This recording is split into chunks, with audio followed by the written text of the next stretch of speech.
The last room in the hotel. There is a hotel in Prague that officially has 47 rooms. But former staff members will tell you that this number is a lie. The building dates back to the late 1800s. Tall ceilings, narrow hallways, heavy wooden doors that don't fully block sound. Tourists stay there every year, unaware that one room is missing from the floor plans.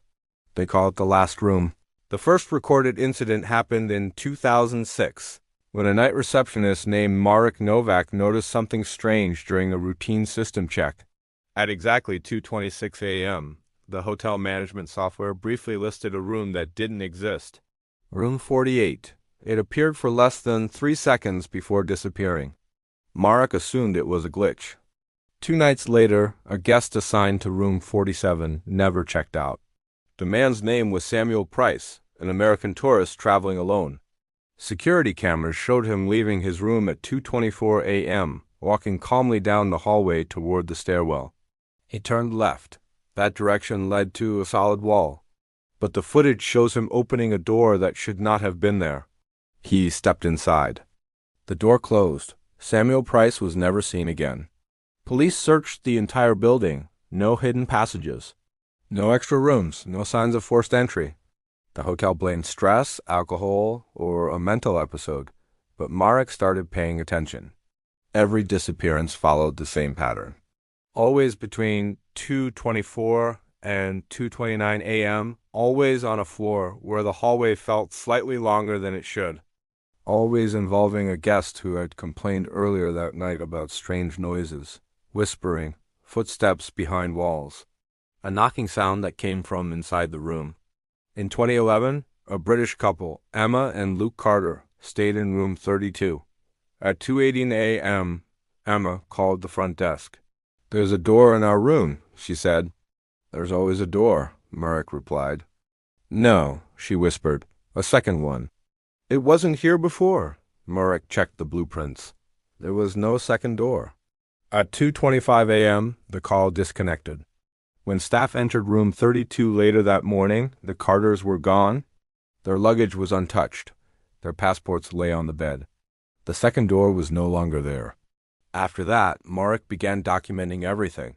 He stayed awake every night, watched the cameras, checked the hallways himself. At exactly 2:24 a.m., the hotel changed. The air grew heavier. The lights dimmed slightly. The building creaked not from settling, but from movement. Walls shifted. Hallways stretched, and doors appeared where none had existed before. In 2015, a cleaning woman named Ivana refused to work the night shift again. She told Marek she had seen a corridor open behind the laundry room. It was full of doors, she said. And they were all breathing. Marek didn't laugh. That same year, a guest named Jonah Miller live-streamed his stay as part of a travel vlog. At 2:23 a.m., his viewers noticed something behind him in the mirror. A door. Plain wood. No number. Was that there before? Someone typed. Jonah turned. The door was real. He approached it slowly, laughing nervously. Probably just an old service entrance, he said.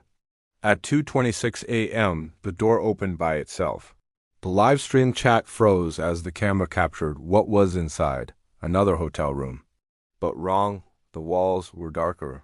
The ceiling lower. The furniture outdated as if frozen decades in the past. And on the bed sat a man. The man looked exactly like Jonah, but older, thinner, eyes hollow. The older Jonah lifted his head and smiled. "Room for one more," he said. The live stream ended.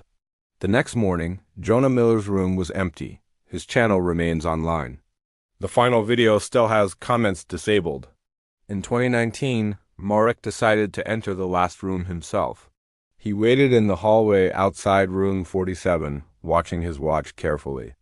At 2:24 a.m., the wall at the end of the hall rippled like fabric. A door formed. Number 48 appeared on the plaque. Marek recorded everything on his phone. The door opened inward. Inside was a corridor that extended impossibly far, lined with doors on both sides. Each door had a number scratched into the wood. Some were hotel rooms, others were names. Marek stepped inside. The air smelled of dust and old perfume. The lights flickered weakly. He heard voices behind the doors, crying, praying, begging to be let out. He reached the end of the corridor. There was one final door. It had no number, only a mirror. Marek saw himself reflected, but the reflection didn't move when he did. "You're late," the reflection said. The phone camera fell to the floor. The footage cuts out. Marek Novak never returned. After his disappearance, the hotel quietly closed for renovations. It reopened in 2022. The website lists 47 rooms, but guests still leave reviews mentioning something strange. A door that wasn't there when they checked in. A hallway that felt longer at night. A knock on the wall at exactly 2:26 a.m. and sometimes, if you stay awake long enough, you might hear someone whisper from behind the wall, "Room available."